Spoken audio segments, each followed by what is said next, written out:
Hello mga mare! So, nakabili na nga po ulit ako sa Shopee ngayon ng aking i-unbox. At ito nga po ay nabili ko sa Icon Shopee Mall. Ayan na nga po. So, buti na lamang at na-deliver siya ni Kuya Rider kahit medyo mabigat at nadala niya kaagad ng mas maaga sa ini-expect ko. So, usually kasi ay late na dinideliver kahit nandiyan na yung parcel. By the way, so ito nga pala ang Ottoman Storage Box Organizer, which is also a fast tool. Ayan, so nabili ko nga po ito sa Icon Shopee Mall at napakamura lang niya. So, ito naman talaga ay napaka-useful para sa akin. Ayan, ito naman po yung kanyang taklob at magsiserve din siya as magiging upuan. So, napakadali lang naman po nitong i-assemble at wala pong kahasel-hasel. At nakakatuwa naman po at talagang napakaganda po nang na-deliver sa akin.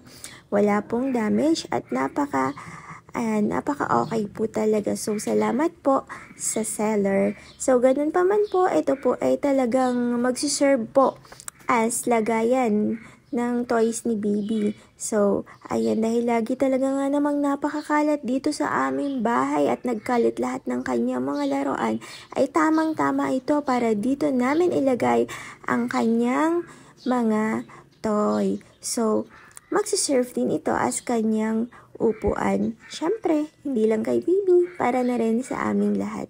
So, ayan na nga po ang Ottoman Storage Box Organizer, diba? Wow, ang tibay. Kayang-kaya ako. So, ayan na nga po. Matibay po talaga siya kahit po i-try nyo pa. So, yan.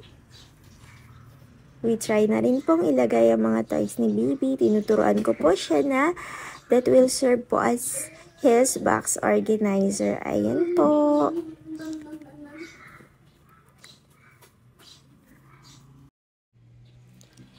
Ayan. So, as of now nga po, ay mukha talaga namang naging effective itong aking nabili na Ottoman storage box na ito. Kasi naman nga ay napanatili kong malinis ang bahay at hindi na nakakalat ang mga toys ni baby. Ayan, natutuwa pati siyang maglinis ng kanyang mga toys.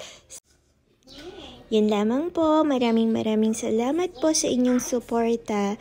Continue to watch my videos po hanggang dulo. Pakitapos po para mapanood nyo rin po ang aking mga ads.